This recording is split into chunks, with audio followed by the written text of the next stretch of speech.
Good evening. I'm Sir Chuck. It's already 12:16. I think it's morning already because it says in here AM.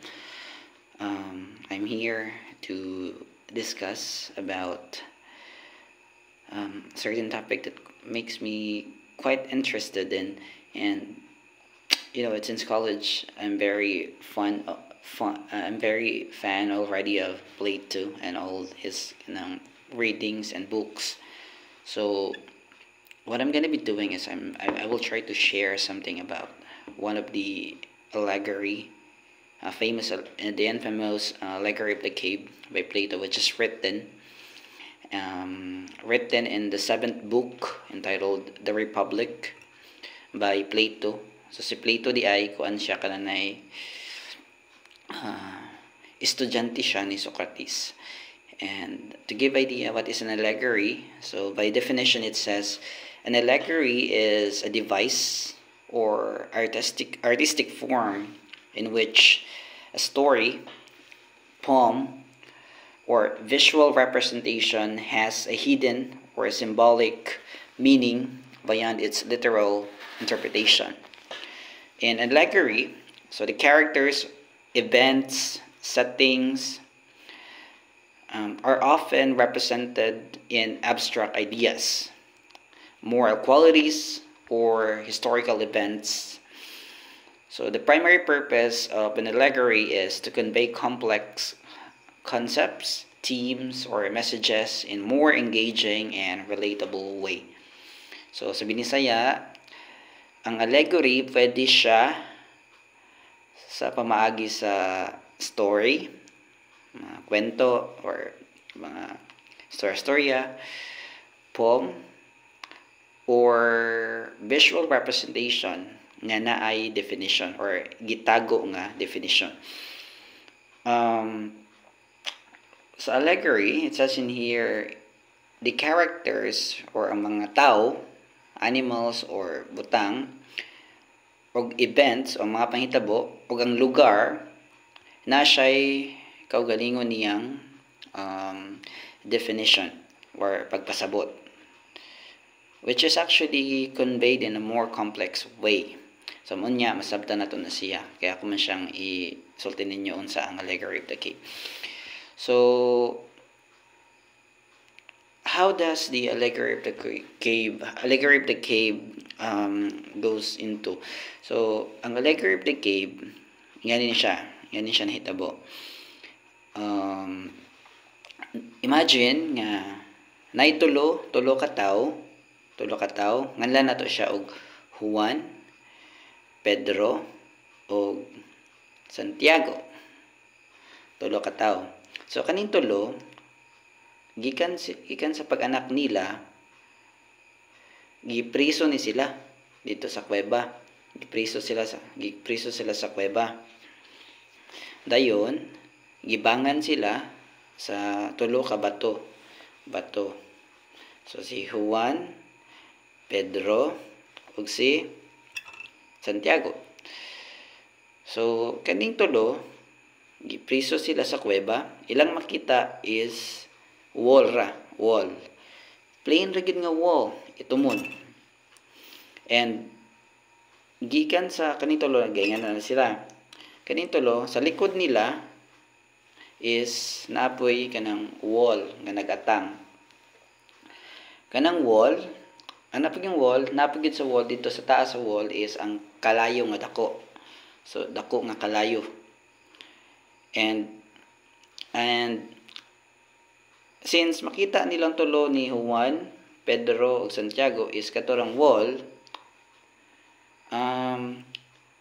napoy kalayo diri sa likod, kada na ay mulabay sa likod nila nga nagdaog mga items, figures or anything, naay mulakra dito sa wall nga mga figures or mga shadows, or kung sabi ni Saya pa, anino. So silang tulo nagkastoryahan na sila ni ingon si Juan. Hala, kay namin nilabay dito, nilabay nga nagdaog kanang figura sa kanang langgam. So paglabay niya sa kilid sa kalayo, nilakra tong anino sa langgam dito sa wall nga giatubangan sa tulo ni Juan, Pedro ug ni Santiago. So ningon to si Juan, langgam. Nya agduha ningon pud og, langgam na siya, langgam. Dayon, napagid nilabay, nagdana pud og kanang mga base.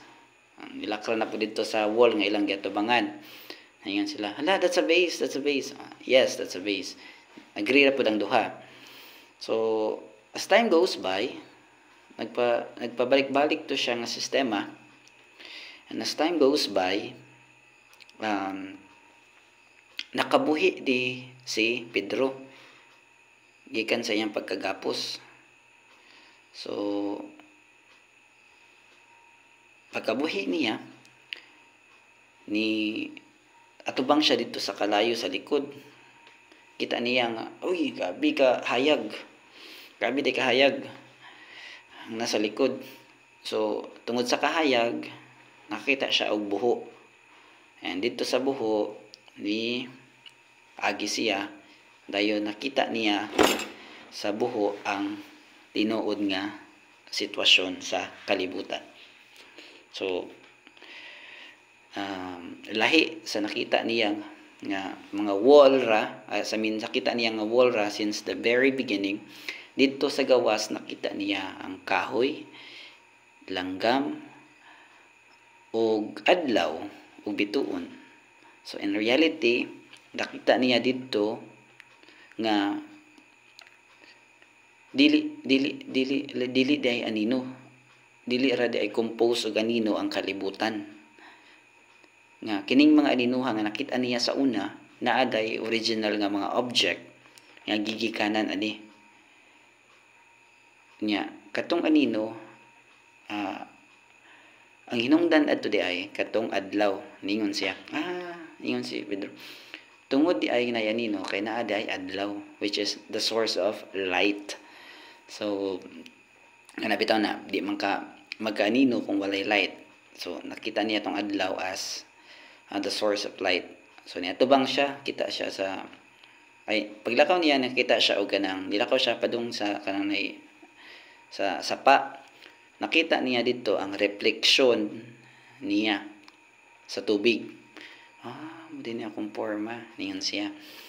So bao to nga ningon si Pedro.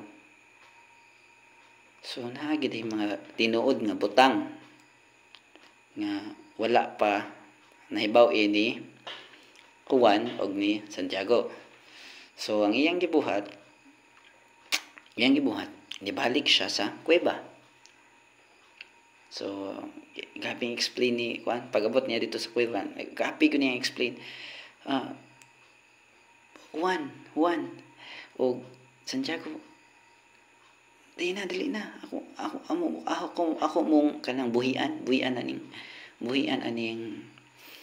aning inyohang pagkagapos. Kay dito sa gawas aduna din na mga reality tinuod nga mga butang nga pwede pa natong sinati or experience. Dili ra kaning wall nga mga picture kaning darkness nga atong na feel diri sa sulod sa kuweba. Apan kaning duha naanad naman sila nga ang ilang makit-an is ang kangit-ngit ug ang mga anino ra sa mga butang every time nga naimo labay. So nahitabo ilang gingnan si Pedro og unsa man ay magipang sulti bay. Dili man siya siguro tinuod. Siyempre kaya ang ilang nakita since the very beginning is kadto ra man yung mga butang nga nang labay, like katong maninag sa kalayo nga na silang likod. So nakita sila kuan limited kayo lahang kahibalo sa kalibutan. Okay, all they see is the wall and all the shadows nga makita nila every time na imulabay sa ilang likod. So try good explain ni Pedro ang panghitabo ug sa iya nakita sa gawas. Pero every time nga musulti siya nga nalagi kahoy dito, nay adlaw, nay langgam ni tubig, katawan siya sa duha ni Juan og ni Santiago. Kay lagi wala man sila kitaan ng butanga. Unya para sa duha nabuang naman tali ni si Pedro kay tungod ana. So ang gibuhat ni Pedro, iyang gitry og gapos, ay gitry niya og free ang duha ka kauban niya sa una, si Juan ug si Santiago. Every time nga mo-attempt si Pedro nga buhian silang duha, dili musugot ang duha. Instead, ilang sipaon, ilang subagon si Pedro palayo. Kay naanad man sila nga dira na gid sila kanunay. So physical nga attempt nga buhian sila, physical pud ang attempt nga sipaon si Pedro. Mao to nga wala na buhat si Pedro, ganahan gyud siya makabuhi tong duha. Tendency gipatay nun si Pedro. Napatay nun siya eventually sa mga sipa, sumbag. Every time nga mo attempt siyang buhian tong duha sa ilang pagkagapos. So what is the moral of the story or allegory? Ang sa may atong makatunan gikan ani nga story. So kadtong mga characters, di ba niyo ko ganihangan ang characters, events o mga items or things or figures nga makita ninyo sa story, nagyud ta siya symbolism. So kini ang allegory of the cave ni Plato, isa ni siya ka halimbawa sa philosophical nga sugilanon nga adunay importante nga mga kahulugan o leksyon. Dinhi ang pipila ka mga panguna nga mga leksyon nga mahimo natong makatunan gikan ini. Una is ang pagtuon o pagkabati.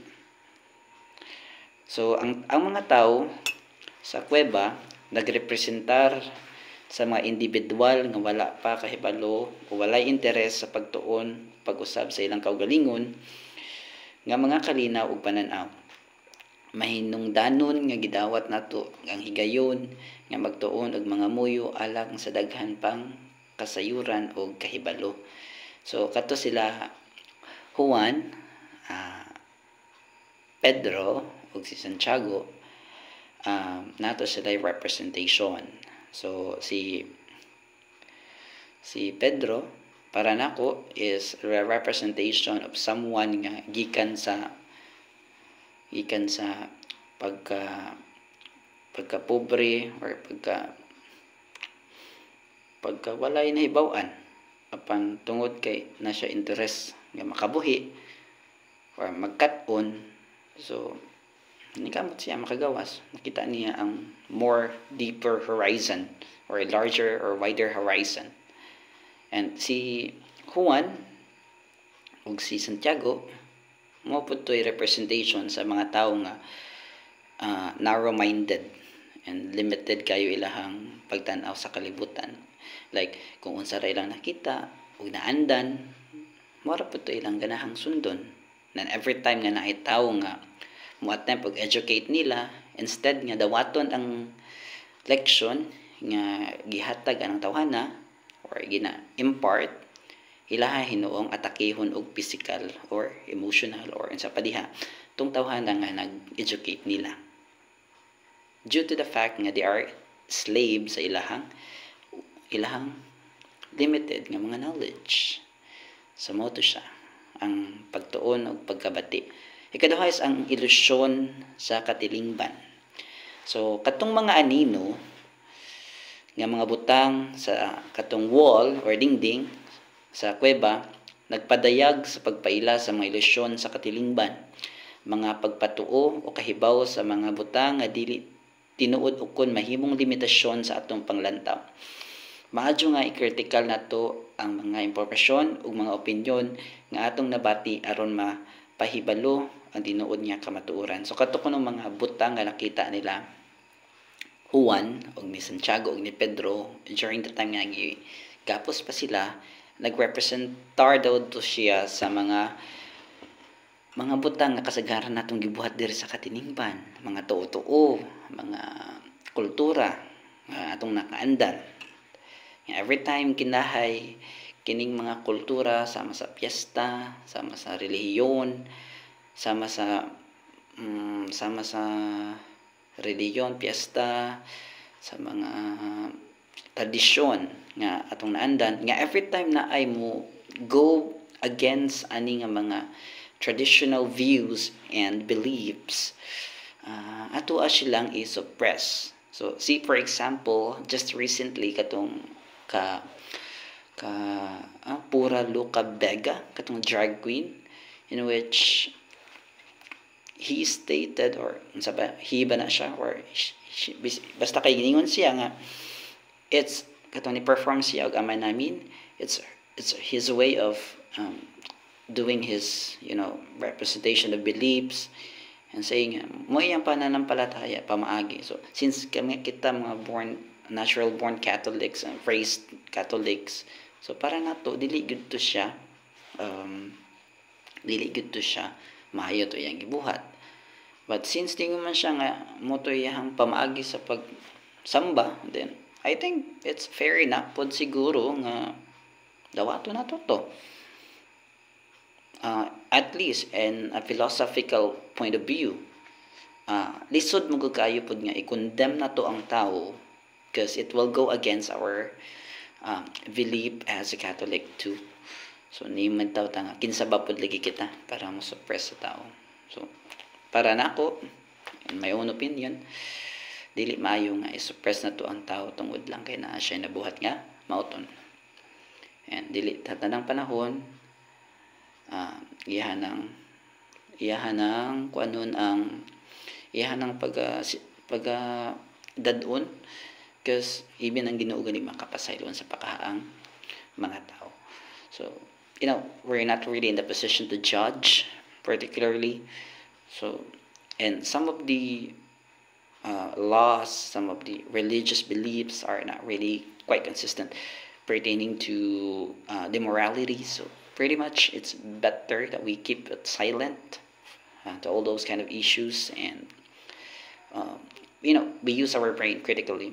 So when we say we use our brain, so gamay ra nakahibaw ani nga this eyes is connected sa atong utok. So mao bitaw nang minta nga to see is to believe. So anara ka mo to og na kay makita nga ebidensya.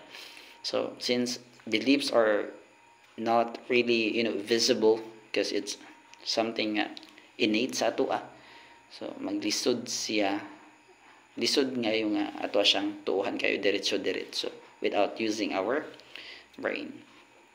So before ta mo react, let's make sure nga we think critically first kinsay mapiktuhan, kinsa nga tao ato hang gi-judge, unsay posibleng reaction sa mga tao, ug unsay posibleng tan-aw sa Ginoo diha nato every time mo judge sa atong isig ka tao. So ang katulo is katong ang kinaiya sa pagbag-o. So nakita nato dito sa story si Pedro, when he got freed up, nakita nato niyang pagbag-o. So that time nga nakita niya ang new wider horizon nga nay mga kahoy, nay mga langgam, ni attempt dayon siya og balik sa kuweba para i-re-educate tong kabang kauban niya. So ingon siya ang mga kasamok sa kuweba nisugyot sa kinaiya sa pagbabag-o o pag-usab. Kini nagpahinumdum kanato nga ang pagbag-o dili lang makapahulay sa atong kaugalingon kundi usab makapalambo sa atong kahibalo o panlantaw. So importante kaayo nga ningon bitaw sila, maturity is not really measured by age, because somehow maturity for me is the ability to learn, unlearn, and relearn. There na certain poet ang nagsulti ana. But let me just kasi tuningon ana. So, either way, Google na lang ninyo kasi ningon na basta kay mo na akong definition of maturity. And mo to, sa allegory nag-state dito nga dili nindot nga mo judge ta sa isa ka tawo base sa unsay nakita nato, kay even the seasons change, ika nga. So if we judge that person today, we also killed already the chance nga makita iyang pagbag-o. So inya na ba, so dili sa tanang panahon nga anir ta kanunay, mabot gyud ang panahon nga mulambo gyud ta. Dili ra sa tanang panahon nga pobre ka or bulok ka. Di ko ganahan na makaduwa ng maging kag bulok ra man ko. So dili na siya maayo. Mabot gyud ang panahon nga mo grow gyud ta as a person. Gustuhin man natin o hindi, adversity will teach us to change, and that change will brought us knowledge and intelligence. Bahala mo ba sa tuong masamuna na siya.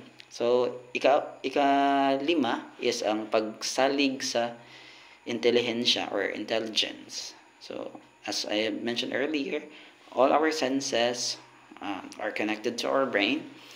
So pretty much gamiton na nato niya itong 5 senses para makita nato ang ilusyon sa kamatuoran o makumpara ang duha.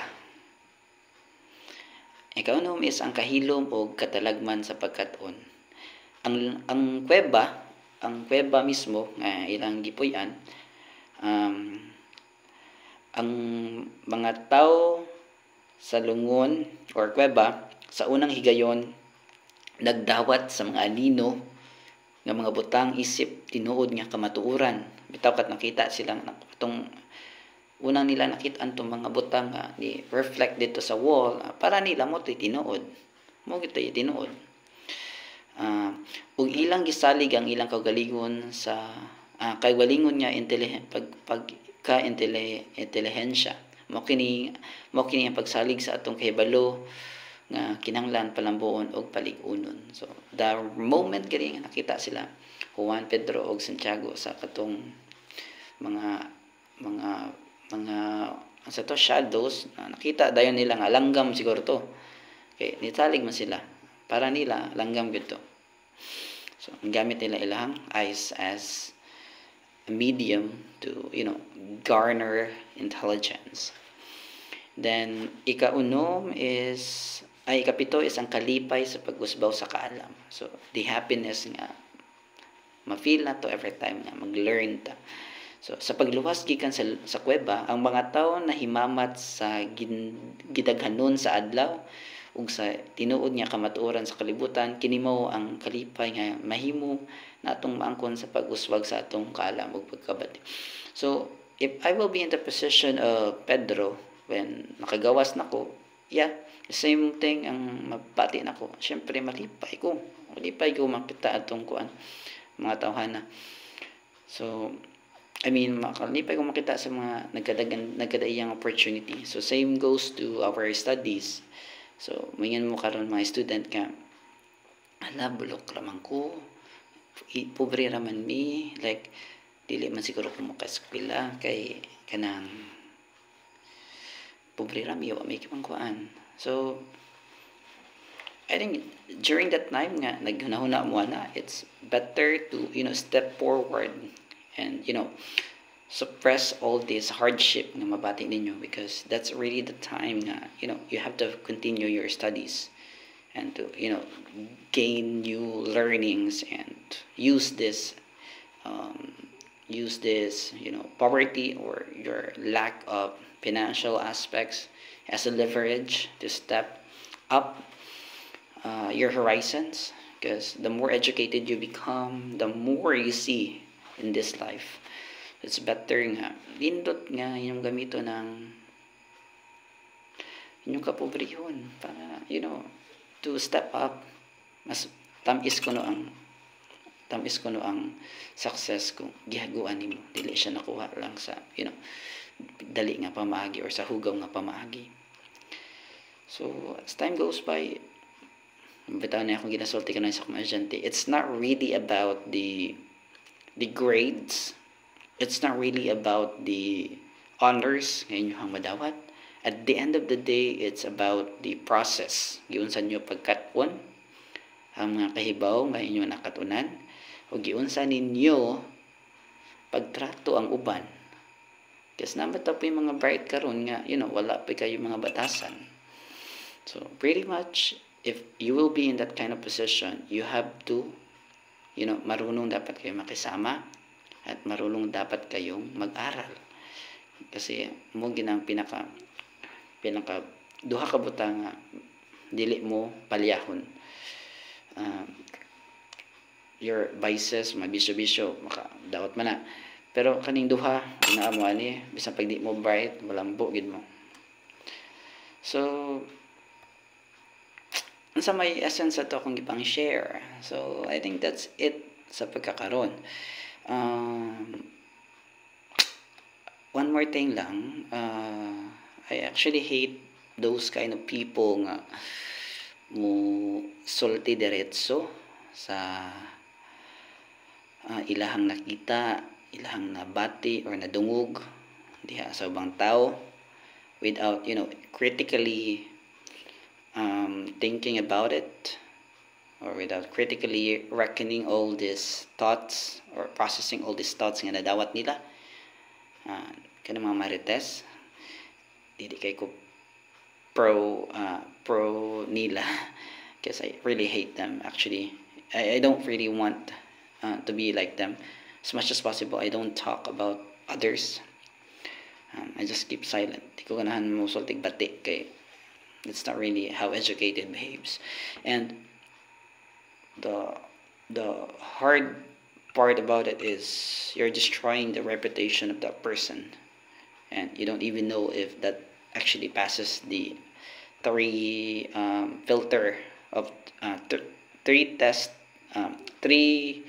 test of third filter gikan po ni Plato. Plato ba to? Basta kay nato Plato. Namo ko na siya before ko hindi na ko kay madawat nga kanang information na i-filter ko na nimo sa katulo. I-research mo na pohon kay arong kuan. I-research mag-istorya ta na pohon. Sa pagkakaroon mo ora to, katong Allegory of the Cave. That allegory na share po nako kay nindot kayo siya. Mora gyud pud akong dili makalimtan nga allegory or concept since college days. And by the way, if ganahan mo aning sharing or video, feel free to comment kanang concept or topic na gusto ninyong i-discuss nako. That way, you will be guided also. And make sure nga i-follow po ko ninyo sa Facebook, sa search app. Ato na ako i-post. And bawag may YouTube ba po. Basta kay if you have something in mind, interested kayo mo nga magkakaton, and you wanted to know my point of view about it, kindly write it in the comment section. Then maybe next time we can discuss about it. So, mora to sa pagkakaroon. And, by the way, mangyo ko, please follow my page, my personal account, and I think YouTube siguro po, and all my social media sites. And sa pagkakaroon, I think I'll leave the Allegory of the Cave to your responsibility. If you really wanted to know about it further, you can read the book. Doon mo sa library, ask for the 7th book entitled The Republic by Plato. There you can learn a lot of things. And also, please make sure you also do your readings. Dili pud nindot ning purata cellphone, without using our books and our skills, macro skills. Di kita makatunan ni kalibutan na. So stay safe, and I think that's it for now. This is Sir Chuck, and bye for now.